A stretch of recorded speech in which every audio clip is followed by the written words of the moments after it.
এই প্রদত্ত ভাষণে অন্তর্বর্তীকালীন সরকারের প্রধান উপদেষ্টা আগামী ফেব্রুয়ারি মাসের প্রথমার্ধে জাতীয় সংসদ নির্বাচনের ঘোষণা পুনর্ব্যক্ত করায় এবং সংসদ নির্বাচনের দিন গণভোট অনুষ্ঠানের ঘোষণা দেয় বিএনপির ভারপ্রাপ্ত চেয়ারম্যান জনাব তারেক রহমানের সভাপতিত্বে অনুষ্ঠিত বাংলাদেশ জাতীয়তাবাদী দল বিএনপির জাতীয় স্থায়ী কমিটির সভায় তাকে ধন্যবাদ জানানো হয়।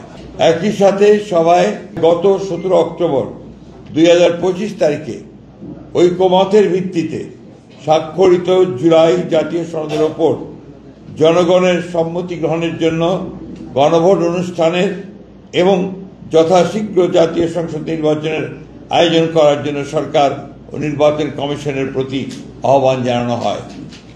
আপনারা পেয়েছেন তো গঠিত। আমি কি রিপিট করবো? আবার আমি রিপিট করছি।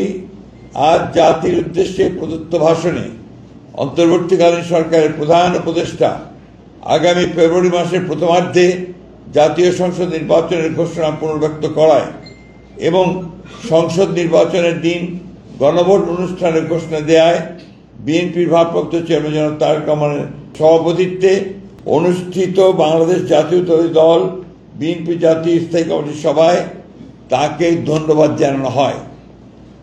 একই সাথে সভায় গত 17 অক্টোবর 2025 তারিখে ঐকমত্যের ভিত্তিতে স্বাক্ষরিত জুলাই জাতীয় সনদের উপর জনগণের সম্মতি গ্রহণের জন্য গণভোট অনুষ্ঠানের এবং যথাশীঘ্র জাতীয় সংসদ নির্বাচনের আয়োজন করার জন্য সরকার ও নির্বাচন কমিশনের প্রতি আহ্বান জানানো হয়।